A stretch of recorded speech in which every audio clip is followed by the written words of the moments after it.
Hello, everyone. Welcome to this webinar, and thank you so much for joining us today on another session of WeConnect's Academy, Learning from Women Leaders Around the World series. This time, we're very lucky to have the team of Frontier Technologies, Inc. talking about a crucial topic nowadays, cybersecurity for companies.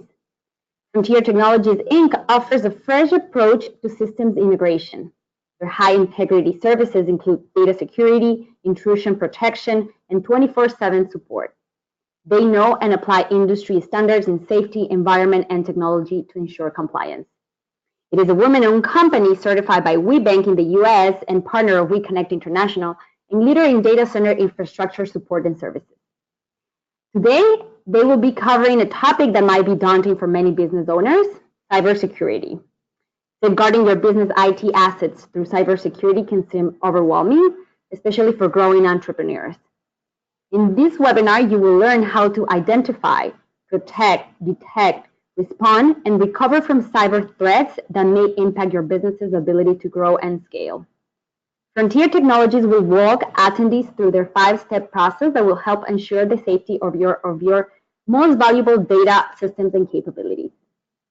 If you are wondering how to best prepare and protect your business in the new digital age, this webinar is for you. Please be ready to make as many questions as possible. This is a one-time opportunity, so please type them in the chat or Q&A boxes of your GoToWebinar platform, and I'll be facilitating them at the end. This is a very important opportunity for you, so please make questions. And I'll pass it on the Frontier Technology team. Thank you so much for doing this. Thank you, Andrea, for the opportunity and everybody on the call to learn a little bit more about cybersecurity. As Andrea said, this is a very important topic, and it does come across daunting to a lot of business owners. I, as a business owner myself, it's even daunting to me, and I'm in the industry day in and day out. So I completely understand. I appreciate, again, everybody's time jumping on the call today, and I will be the discussion facilitator, and I also have Sean Colicchio, who is our subject matter expert, who will be leading the discussion today about cybersecurity and how to create a plan for your business and how you can protect yourself from the cybersecurity threats. So with that, Sean's going to go through the 5 different scenarios of how to create a plan for your business. So with that, I will pass this on to Sean Colicchio. Thank you. Excellent. Thank you, Reshma. Good afternoon, everyone. Thank you for your time today. So at a high level, I just wanted to cover what our agenda would be considering. So what we're looking at is how an organization can identify data and assets within their environment in order to protect them. Once they protect those assets using the appropriate level of control, they can detect anomalies within that framework or plan, and then respond to those incidents or potential threats, and ultimately recover their business operations at the conclusion of an event such as that. Once we go through those high-level concepts and basic recommendations, including notes from the field, we will have a wrap-up with final questions towards the end. So if you do hear something that you have a question on, just make note of it, and towards the end, we will have a Q&A session to address those needs. Also, just worth noting, we have a workbook that goes along with our event today, and you can see that at the footer of every one of these slides if you choose to download it and follow along. So the workbook that was developed, as well as the material we'll be presenting today, is focused around the NIST, which is the National Institute for Standards and Technology framework. So this cybersecurity framework was recently updated, and the final version, at least the recent version, 1.1, was published in April 16th, so relatively recently. And what this does is divide up the requirements or the recommendations for an organization into 5 categories, so that you as an organization member or owner can potentially protect your organization better, as well as have an actual plan so that you can move through scenarios in time before an event happens, so you can really actually deal with it when push comes to shove in the event of a real incident. So each one of these sections has a corresponding basic concept. So, from an identify standpoint, what exactly does the organization have in place to identify threats, and what are the assets or the systems that need to be protected? And then what are those protection mechanisms? Moving into the protect section, what exactly does the organization do to protect itself, right? Is it technical controls in the form of firewalls? Is it a procedural control in the form of patching your systems and training your employees, or a combination of all of the above? And we'll get into a lot of those examples. And then once we get into the detection phase, it's really how do you really detect someone or something malicious? And in order to really have that understanding, it's important to create a baseline or a foundation for what is normal within your environment. And only then can you see what the anomalies from that foundation are. Once we get into the response section, exactly what you do to deal with an event, whether it's a breach or an information disclosure or what have you, and what are the steps in place in order to follow an actual thought-out strategic incident response program. And it's important to test that program, and we'll get into that. And then ultimately recovery, right? How do you get your business back to normal? More of the business continuity and disaster recovery type of concepts versus prevention and identification of threats in the traditional information security space. So that's a high-level overview of why those sections make sense to review. Here's just a snapshot of the workbook. For those of you that don't have it, again, here's that link. But this is basically a starting point. It's relatively simplistic workbook, but what it does is cover at a high level these elements, the tactical approaches to each one of these areas, and it can help you think out starting points and potential issues that your organization may not have considered. So feel free to grab that. So now what we're going to do is really step through the identify section. The whole concept of this section is really, first of all, who in the organization is responsible for information security? As a concept, we try to preach to our clients that security is everyone's responsibility to an extent.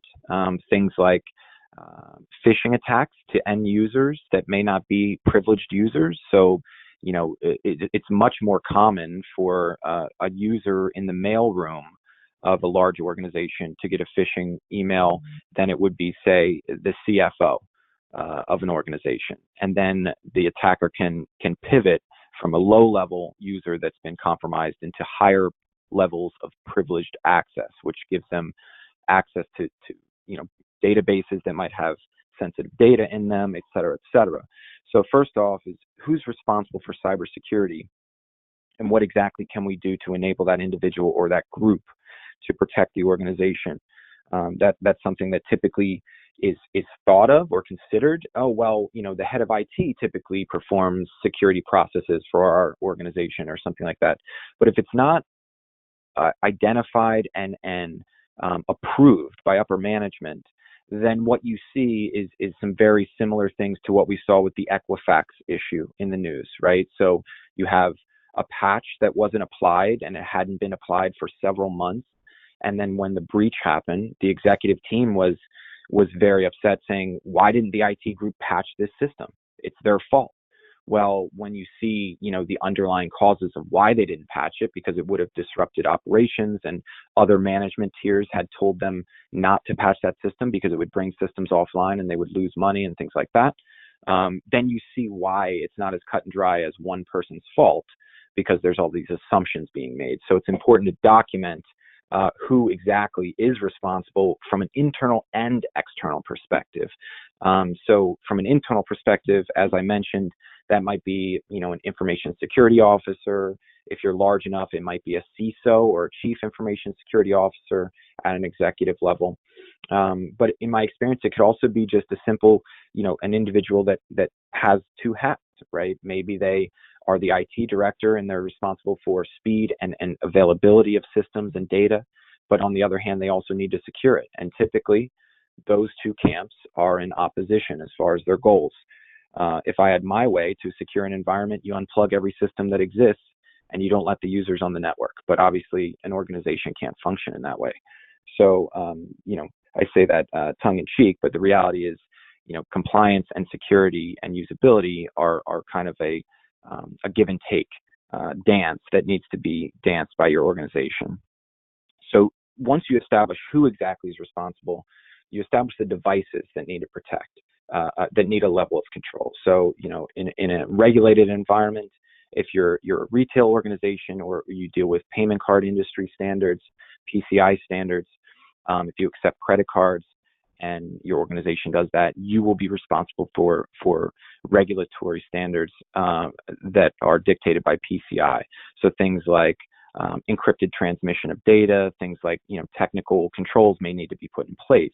But if you don't understand where that data is, then it's very difficult to apply the controls required by your compliance mandate. So an initial step of data discovery using, say, a combined approach of interviews of individuals, just asking people in different roles, how do you interact with certain data?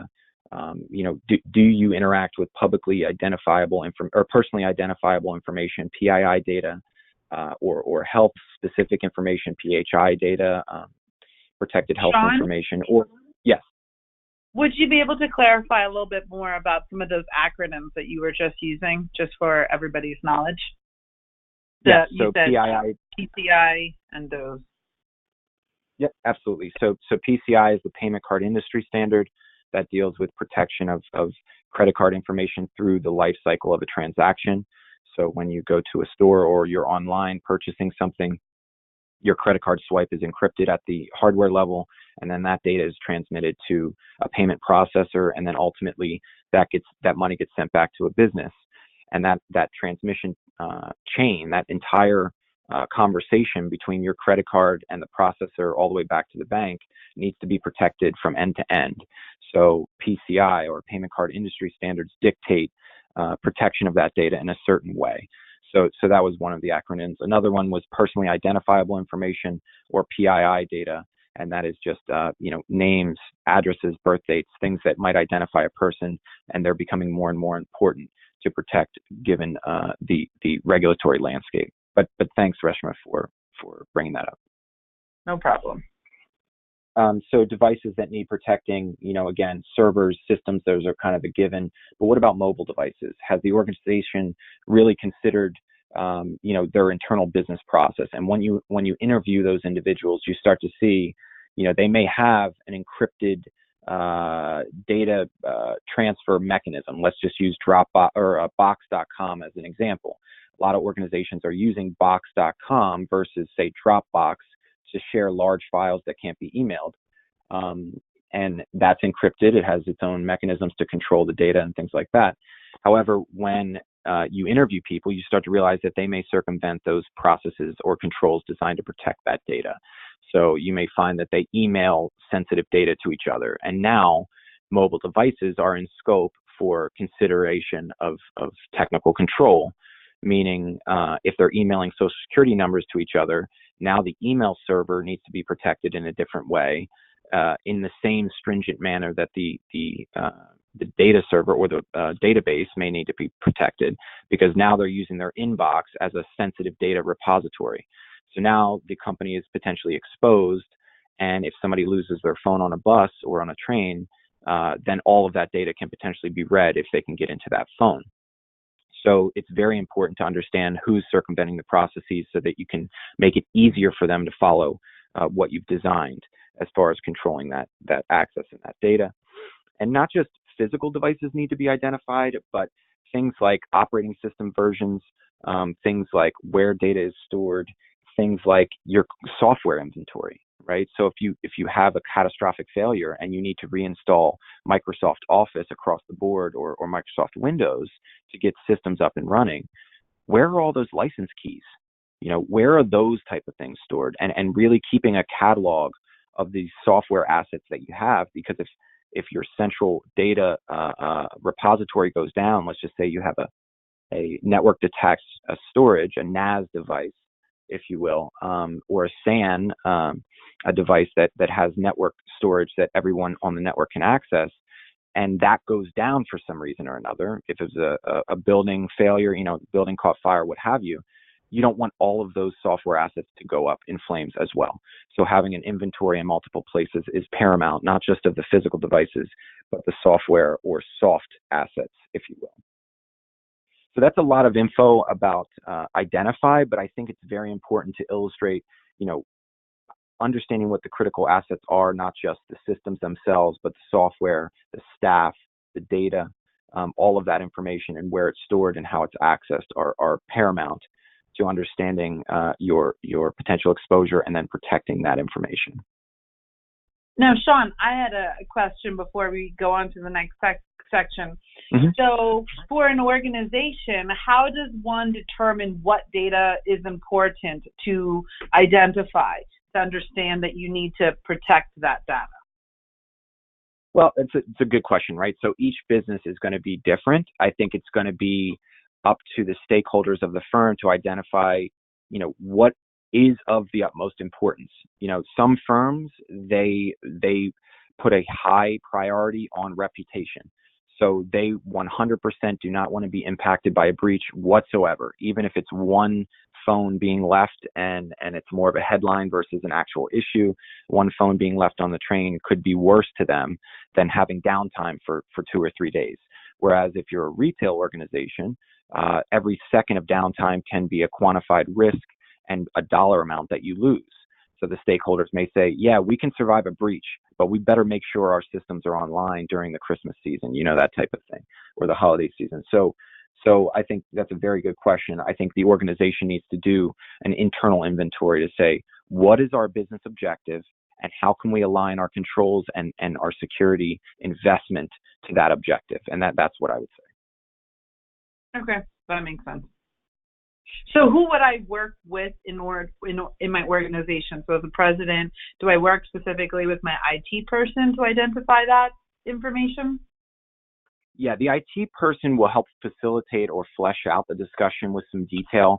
Typically, what you have is an operations or a COO type of role and a CFO or a finance type of role, kind of going back and forth. Somebody saying, we don't have the budget. The other person saying, if we don't spend this budget, the cost is going to be much higher. And then the IT director or the security representative would be able to articulate those risks and quantify that return on investment.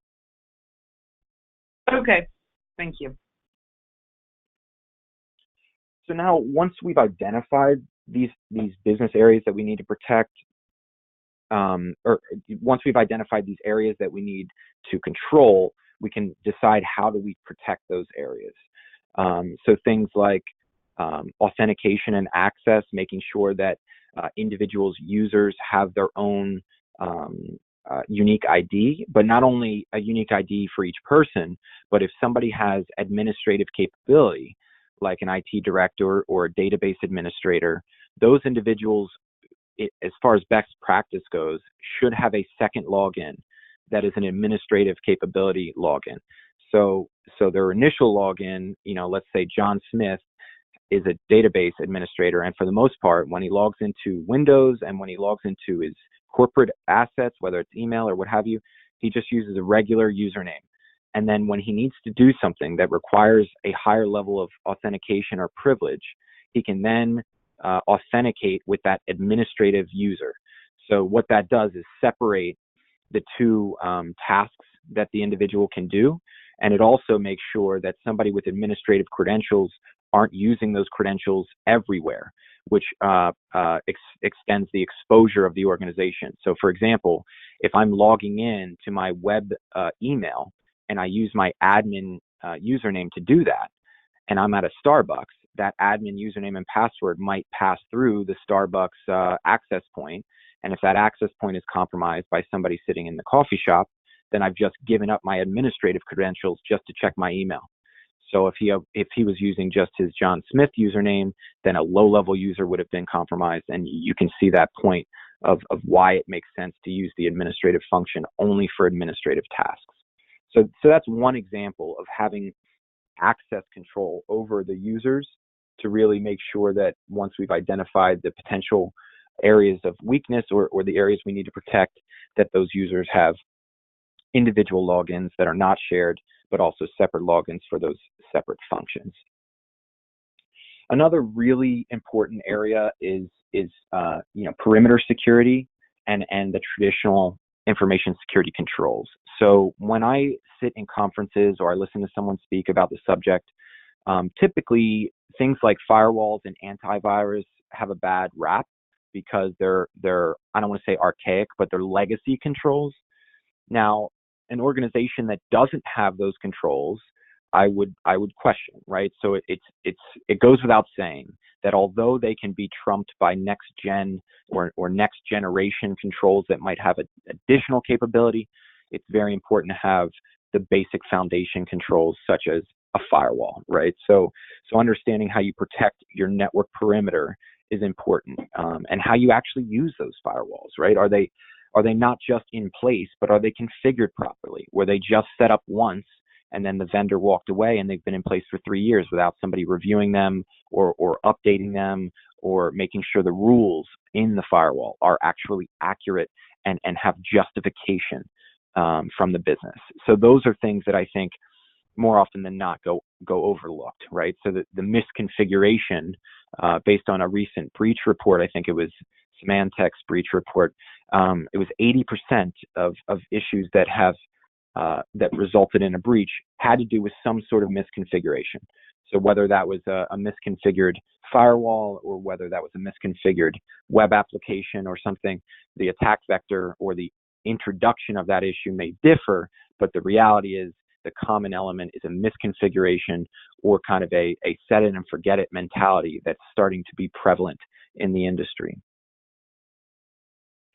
Another concentration area is encryption, right? So I mentioned some regulatory standards earlier. Encryption is something that is not any longer nice to have. It's mandated in certain areas, whether that's encryption of data in transit using, say, a VPN or a virtual private network. I'm sure we're all familiar with leveraging a VPN to connect to our organization remotely. But a VPN is one element of encryption of data in transit. Another is SSL certificates.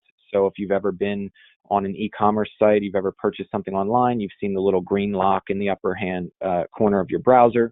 That shows that there is a valid SSL certificate or secure sockets layer certificate. And what that is encrypting the transmission between you and or the web browser and the server. So what that does is if you send a credit card through your web browser, it encrypts that credit card so that it's guaranteed to be received with integrity intact and without someone else seeing that transmission. So those are two ways to protect data by encryption in transit, and at rest you would simply encrypt the server or the file itself. So those are some elements of encryption that are important to touch on. And then patching. I mean, patching is something that is becoming more and more of a gray area because the old adage or the old legacy mentality is really you need to patch your systems on Patch Tuesday. Every month, Microsoft comes out on Patch Tuesday a decent amount of patches that need to be applied to systems. However, if you don't do thorough testing, that patch may potentially break something. And what we've seen with those recently disclosed public vulnerabilities, one was called Spectre and one was called Meltdown. Both were in the headlines for a significant amount of time because they affected Amazon Web Services. So anybody doing business in Amazon as far as having their website in Amazon were potentially affected by this. So these issues are the Spectre and Meltdown issues. They were a hardware issue, and Intel was the processor manufacturer that had the vulnerability. So Intel's responsibility was to issue a resolution. And what happened was Intel recommended they patch their systems. When everybody patched their systems, it ended up bringing those systems down, for lack of a better term. So then Intel had to quickly publicly retract that recommendation, and they had to recommend that the users make their own discretionary decision when they patch their system. So they basically said, please patch everything. Oh wait, it's going to break stuff. Let's go ahead and say use your own discretion. And their ultimate final resolution as it stands today is they are going to be making new hardware chips, new processors that you can then use in these systems, which will be extremely expensive, and most clients will not leverage that. So in that example, it almost makes sense to not patch those systems depending on your situation, and provide another layer of protection around that system. And we call that in the industry compensating controls, something that can compensate for a lack of control because we, for some reason or another, cannot apply our primary directive control, which would be patching that system. So I know that's a lot of data, but I wanted to make sure that I touched on that. So Sean, I have just two questions. So you mentioned patching. So for us, again, we would work with our IT person, or would that be something we would work with our operations manager or COO at the company? That's a really good question. So some organizations, depending on how big they are, they may have an entire small team dedicated to patching and vulnerability remediation. However, in my experience, it's a much smaller team, and it may often be one person or even just someone's partial duty. So in those situations, in those smaller shops, what I typically see is they have patching for, say, desktops and Windows systems under control, because Microsoft allows organizations to use a free patch management tool. However, what that does is leave other systems that are not in the Microsoft world unpatched. And not just systems, but software. So as an attacker, I don't know if we mentioned, but one of my designations is a certified ethical hacker. So we emulate an attack pattern to try and understand what an attacker might follow in order to protect an organization. And in those discussions, what we find is that those organizations are not patching the two biggest exposures of vulnerabilities, which are Adobe and Java. So Adobe Acrobat or Adobe Reader, they need updates constantly, and because they're installed on most systems, they're constantly exploited. And then Java is another one because it runs on 7 billion devices globally. It is a huge target, and it is one of the most easily compromised attack vectors that you can find. So usually those two pieces of software go unnoticed. The organization has their Windows patching under control, and they don't even realize that one of their biggest exposures is in that area. So typically the organization might work with a third party to try and find a piece of software or a process to put in place to fill that gap. Okay. But that's important to know, because those are very common tools that, people use, small businesses, large businesses are using daily. So that's really good to know a way how to protect your sensitive data. Absolutely. And just one final note on this section is just passwords and usernames. We could talk all day about password hygiene, but really the old idea of moving forward as best practice was length, right? Complexity rather. Password complexity is very important. You want symbols, you want characters, and you want numbers and letters, uppercase and lowercase, in your password if you can remember it, or you have a naming convention you can follow and remember. However, what the industry found, and what I'm finding, our team is finding, is that people end up writing down passwords like that. It's very difficult to remember a very complex password. So in addition, when we are performing what's called password cracking, where we take some data from a Windows machine that we've compromised, and we can potentially crack all the passwords of users that have ever logged into that system, length is way more important. So if you have a string of words that you fit together that are not common words, and you create a phrase out of that string, and then you can use that string in other places, that is what I find to be the best kind of happy medium for personal and corporate password management. So the example I use is if you're a fan of a book or a movie, you find a line from that book or movie that you might like, and you change out a word or two or a symbol or two to make it a little more hard to guess. So, Wizard of Oz, right? There's no place like home, and you can use that same passphrase, there's no place like home, with a capital letter or a punctuation mark somewhere in there, and you can change out a word. There's no place like Facebook. There's no place like Twitter. There's no place like LinkedIn. And you can have a separate password for every one of those sites, which eliminates password reuse, which is a very common problem in the industry. And then you also remember your password for every one of those websites, which is also another problem with lengthy passwords. So as far as password management, that is one recommendation that I have.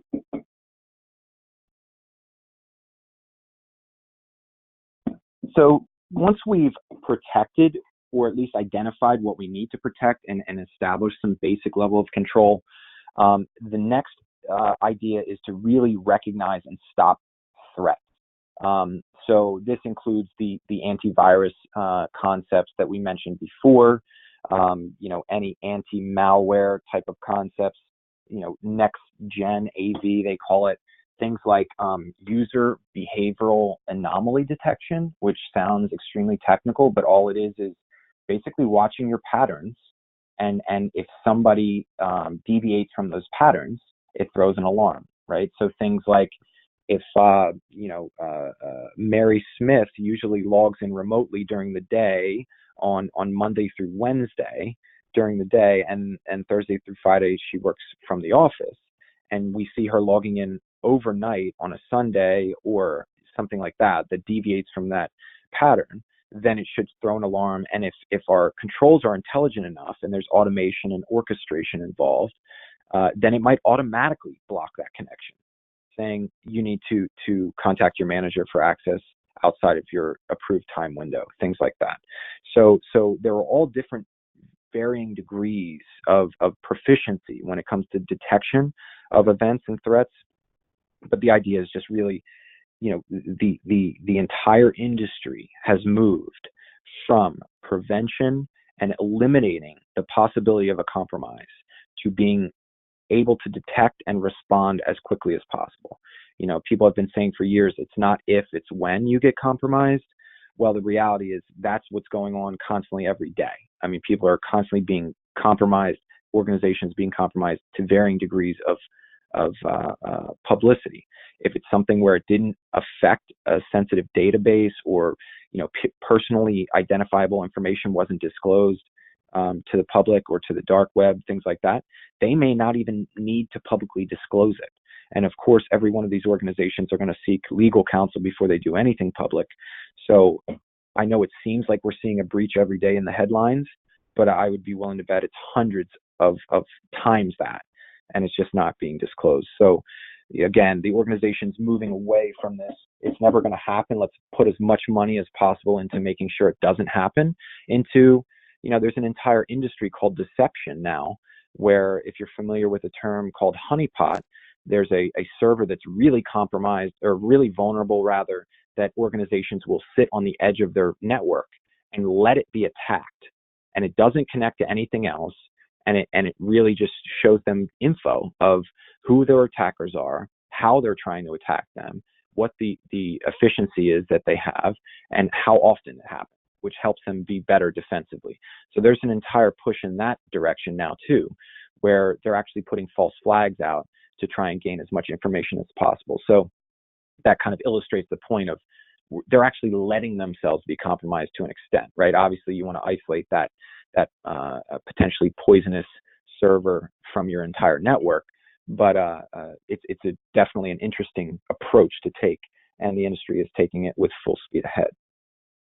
So the only other piece with detection is really understanding the level of a compromise and what exactly that means. So having some, and we'll get into response and recovery here in a minute, but having some idea of what the potential threats are out there is going to be important to arm your organization to be able to detect and ultimately respond to those incidents. So, Sean, would you be able to describe some common methods of detection that small businesses can invest in to help with this process?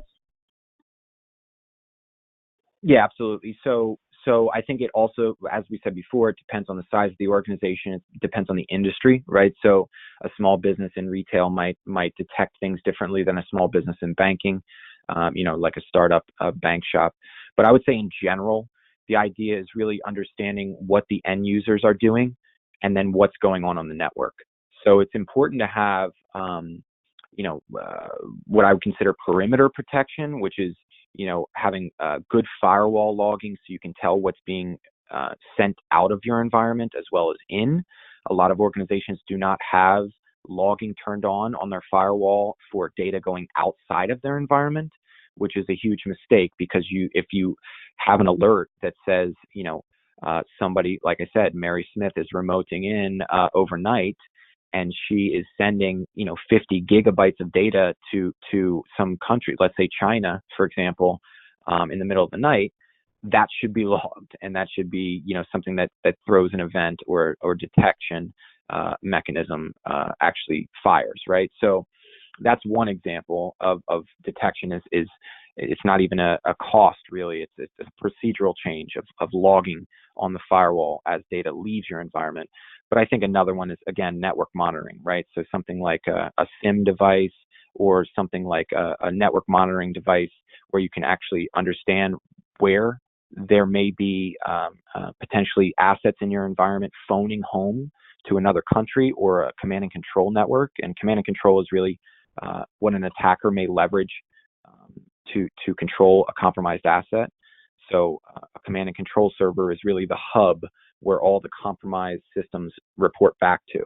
So if one of your assets report to a known command and control server in say, the Ukraine or something, then this network monitoring capability should be able to alert on that, and you'll see that immediately. And in my experience, I've seen that in the field actually prove itself as far as an ROI, because somebody had a piece of Android malware on their phone, and when they showed up to work and they connected to the wireless network, it automatically flagged them as a potential issue.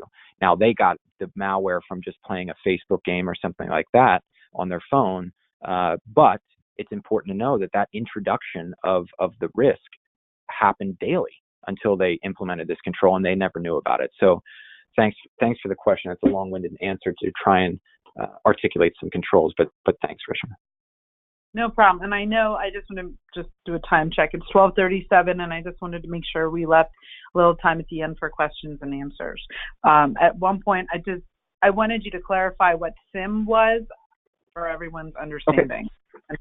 Yeah. So SIM is a network appliance device similar to an intrusion detection system, but a SIM stands for Security Information Event Management.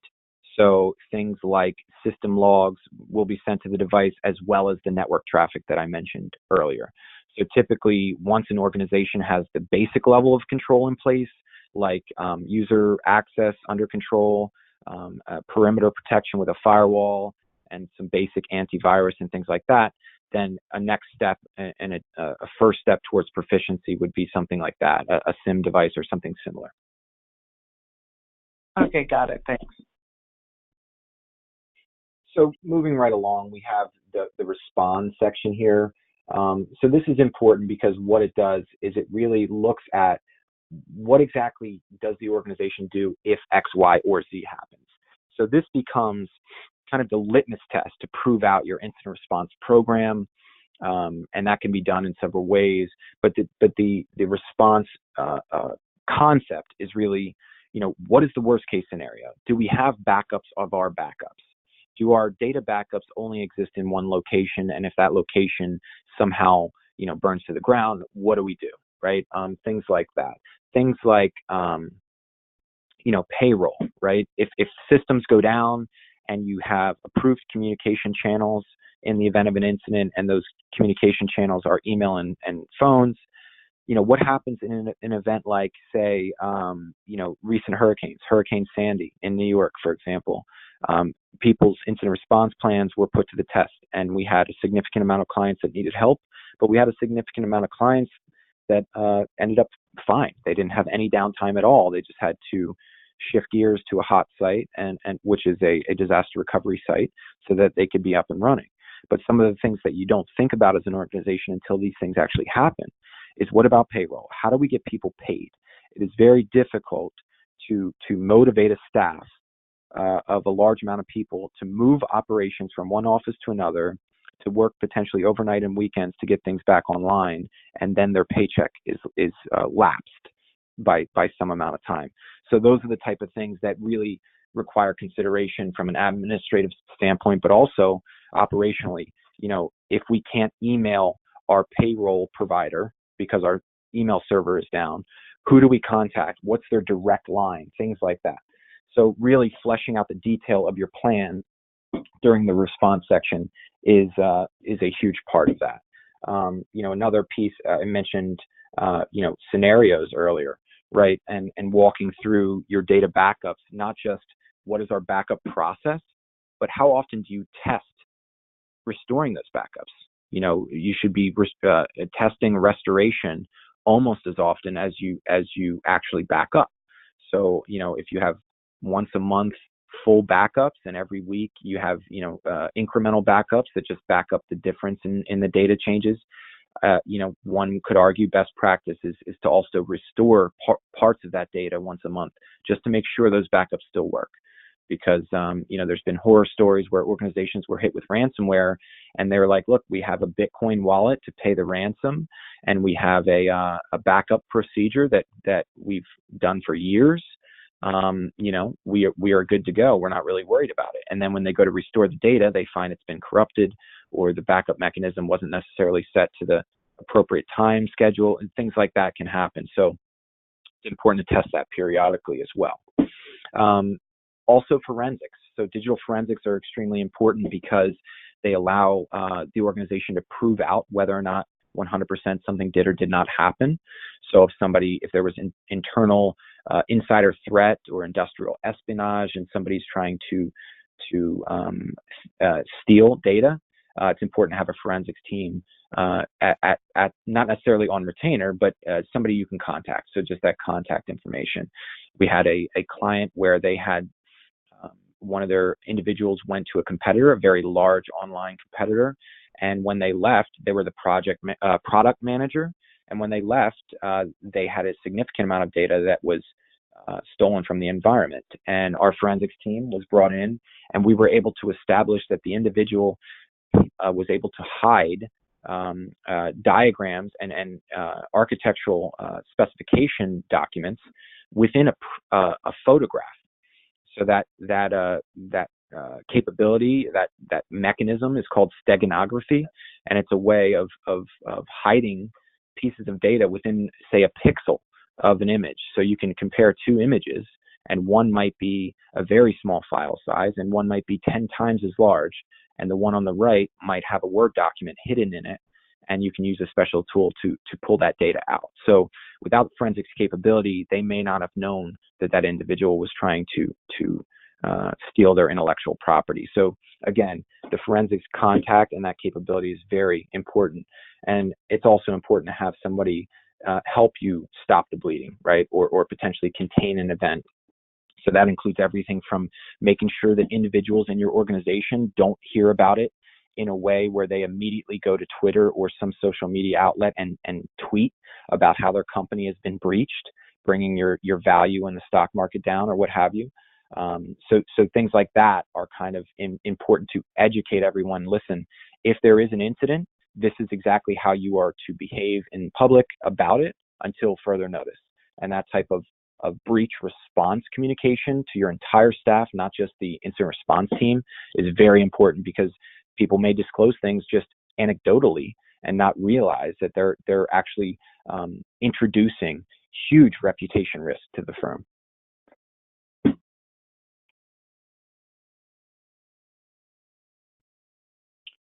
So once we've responded to an incident and we've actually put a plan in place to really say, okay, did we back up everything, and did we go through containment, and did we actually have an after action report to learn from our potential improvements?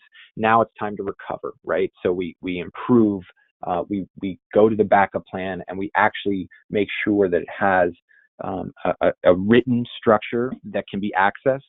So whether that's in a binder at the end of every cubicle row, or whether it's somewhere digital as well as printed out somewhere separately, that's very important.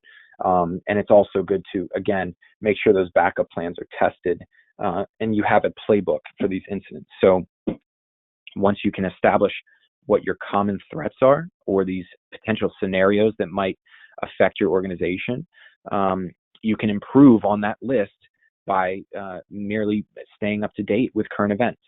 So some organizations subscribe to United States government breach reports. There's one called US CERT, CERT, which you can subscribe to, which is just basically a mailing list that allows you to be up to date on any potential attacks targeting an industry that might affect you.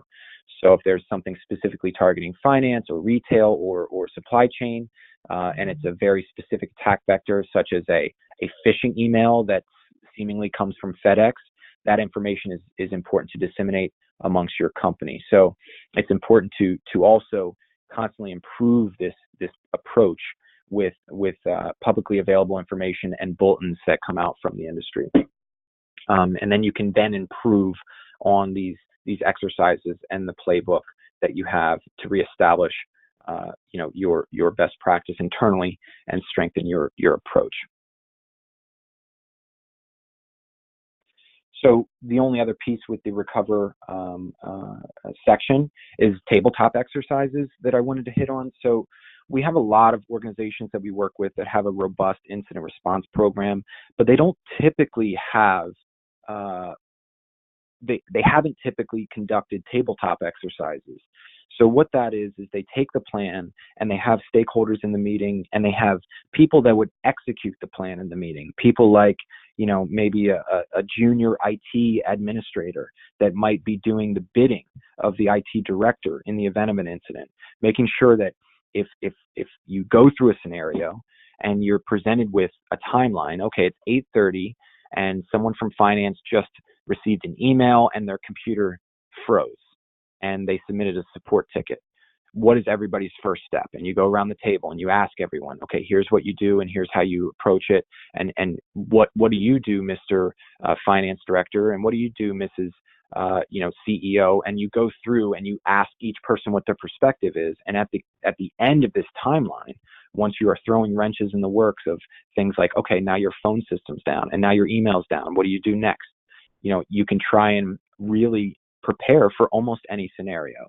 And then that way, once an incident does hit, you've already been in this environment before, and it's been under a situation with a lot less stress in which you're way less likely to make a mistake. So that is kind of how I wrap up the recovery piece, is really, vetting out your process using tabletop exercises and ideally having that facilitated by an expert so that your entire team can participate in the exercise versus somebody conducting it is definitely best practice.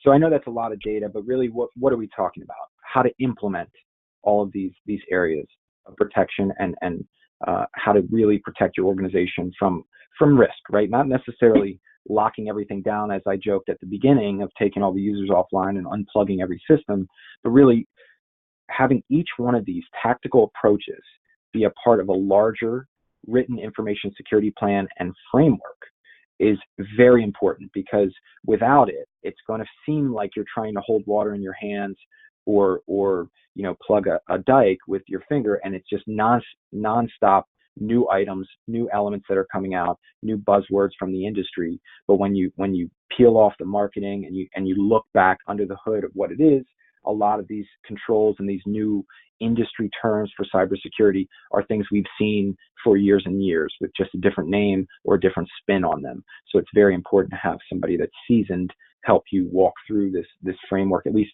at the introduction, so you can establish the right strategic directive for a 2 to 3 year timeline.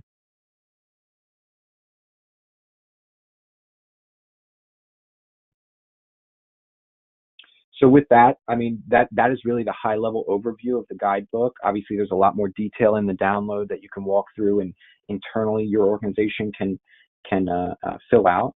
But really what we wanted to illustrate is that you can differentiate your business by making sure that you are not doing what your competitors potentially do, by putting your clients' data at risk.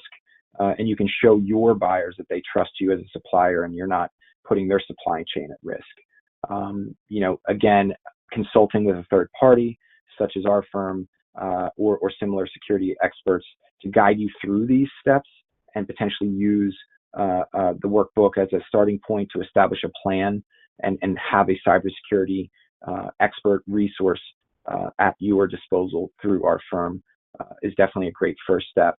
And we just wanted to leave with a statistic about most small diverse businesses aren't ready for a breach, and it costs U.S. businesses an average of $4 million per cyber breach.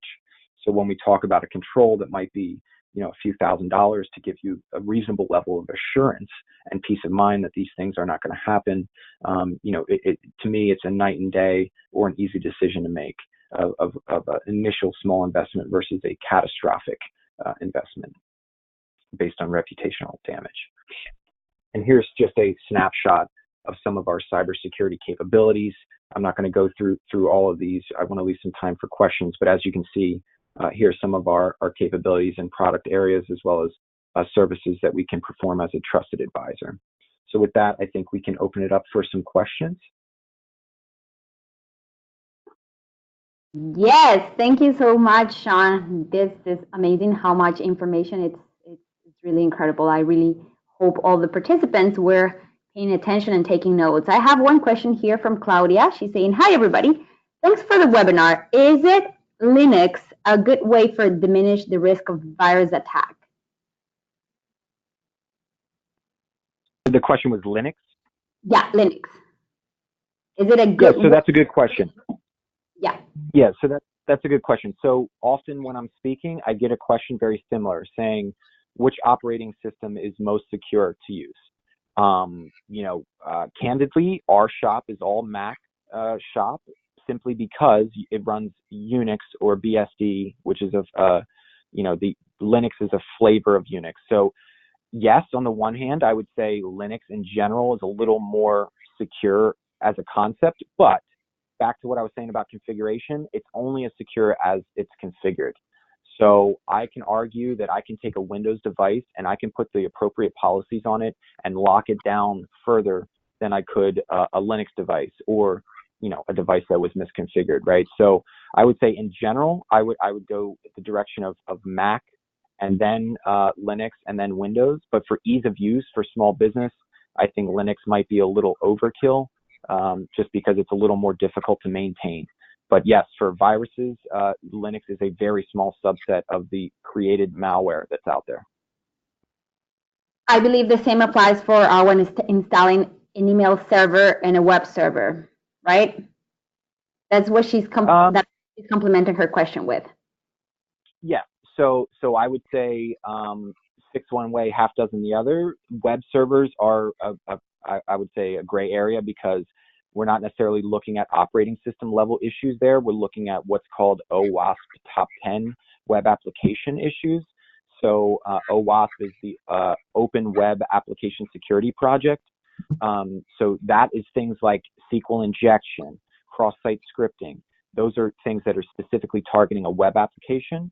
Whereas the email server, very similarly, it's more the security of the software that's running versus the operating system that it's running on. So I would say Microsoft Exchange is a very sound solution for email security. However, I think the industry is moving towards cloud-based email in general, and I would be surprised if Microsoft continues to offer Microsoft Exchange on its own in the future, except for very rare cases. So that's a very good question. Thank you, Sean. We also have another question from Bridget. What is the best antivirus software to be downloaded to each computer? Avast, Norton, Windows, Defender, or some other? Which is the best for Windows computers that are not on a network? So that's a good question. I mean, I try to stay product agnostic. I usually only use what I feel comfortable using, meaning I've personally vetted out. So for Windows, what I lean towards is the Windows Defender or Microsoft Security Essentials, both of which one replaced the other, I think, with Windows 10. But the Windows Defender suite that's built into Microsoft Windows is what I leverage, because that to me has the biggest bang for the buck for covering Windows issues. Now, if there's something else that might go on, you might be able to have, meaning like a more robust attack, you might want an additional level of control on top of that. But for Windows, I would just stick with what they provide. All right, thank you. Let me see if we have more questions. Great, Bridget is saying great. Okay, at what point do you think it is convenient for a company to hire professional services to really assess their cybersecurity, and maybe implement some sort of protection process? As a company, at what point in your growth process you should make this decision? I think there's two.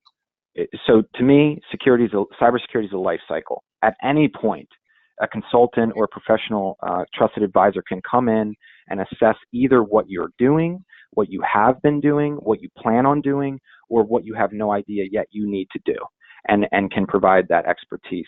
But I would say there's two specific areas where that makes the most sense. One is once you've made an IT upgrade in the environment, whether it's moving your email server to the cloud or changing assets on the environment. If you make a major change of the network or the environment, I would say an initial security assessment needs to be conducted to verify there isn't new holes or anything like that. And then I would also say if there is a potential upcoming regulatory action or third-party pressure of a questionnaire coming from your third party, or regulatory pressure saying by the end of the year you need to be compliant or we're going to audit you on X, Y, or Z, then that may also make sense, because we can, our team or a similar consultancy can provide, kind of that trusted advisor readiness assessment to say, look, they're going to look for these 4 or 5 things. You should get these buttoned up. Great. I think we have one last question. In a small office, do you recommend networking all computers as well as to wireless printer? Does this increase the risk for an attack?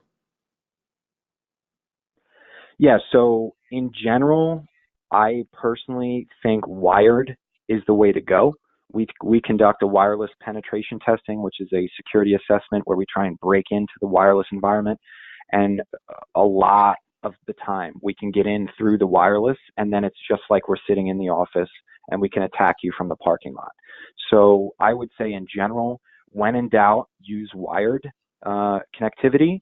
And printers especially, they have a function called WPS, and I think it's called wireless printer security or something like that, but it's a new function relatively in the past couple of years.